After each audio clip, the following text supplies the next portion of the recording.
Mga kamaster, i-flex ko lang po yung bago nating baby, oh. Si Giant Goosey po ang kanyang pangalan. Ayan po. Napakalaki po. Giant Alaskan Malamute.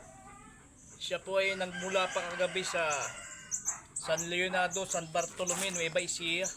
Kahapon lang namin pinuntahan at na-deliver din kagabi, oh. Tingnan nyo po kung gaano kalaki, oh.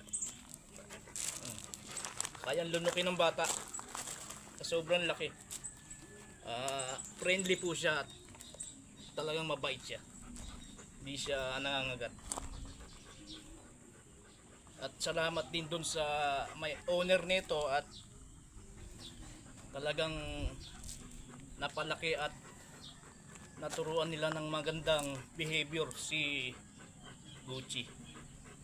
Maraming salamat po sa inyong lahat, sa owner po, Master Porong. Thank you.